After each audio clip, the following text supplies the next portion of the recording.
You were born with a mind capable of building empires, learning anything, doing anything. But somewhere along the way, you brainwashed yourself. Every swipe, every short, every scroll, it's been quietly rotting your brain for years. It's time to take it back.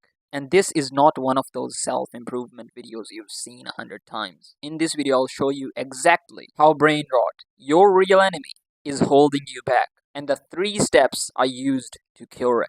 I used these same steps to quit short form content, to quit video games, and I do not watch corn.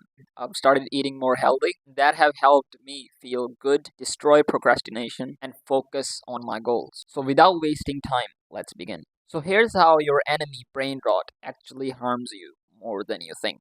Here's the thing. Humans are not built to be stimulated all the time. So here's what happens.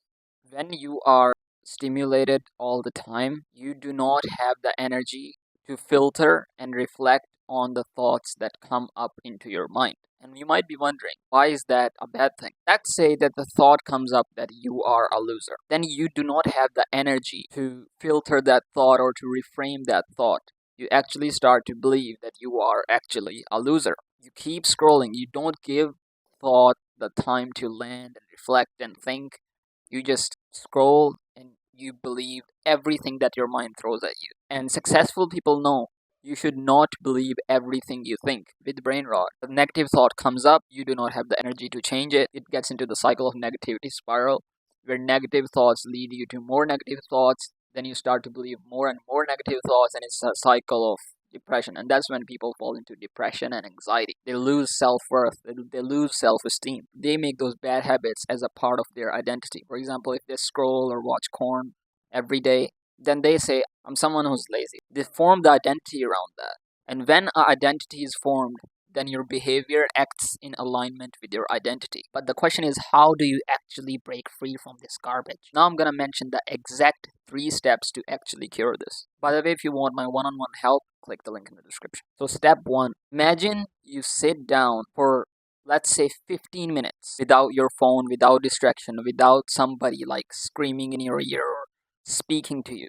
The internal things that you were holding back are going to come up. And that's when people reach for their phone again or they start watching corn because it's uncomfortable. The emotions that are inside of you are just uncomfortable. But here's the thing. If you sit down with your eyes closed or eyes open, whatever you want to do, and you just let those emotions come up, whatever thoughts that are coming in, just let them be and say to yourself, I do not associate myself with my thoughts. When the thought comes up, try to reframe it instead of actually believing it. Mind can throw anything at you. We don't really control our thoughts. Thoughts are going to come up left and right, but it's your choice if you actually want to believe the thought or not. So sit down for 15 minutes, let those emotions come up, process those emotions. When you accept your emotions, that's when you start processing it. Try to reframe your thoughts in quiet time. Trust me, it will change your life. With giving yourself quiet time, you should also do step 2, which is shadow work.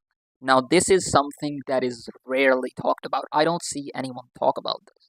And this is so powerful. Actions and your beliefs and the way you think and the way you move and the way the identity that you have is run by your subconscious mind. So even when you watch a motivational video and you say that, let's quit the bad habits, you may quit them for like 2 or 3 days, but you get yourself into your default position of getting back into the bad habits. It's because in your shadow, in your subconscious mind, a part of you still justifies to do that bad habit. A part of you thinks that doing that bad habit is okay, so you still do it. So, if you really want to quit your bad habit, then you have to dig deep into your subconscious mind that what are the root causes of your bad habits? What's the primal desire behind your bad habit? Why do you actually do what you do? If you really ask the right questions to yourself in meditation, it can really help you dig deep into the root cause of your bad habits. And when you consciously tackle that subconscious root cause that's inside of you, that's when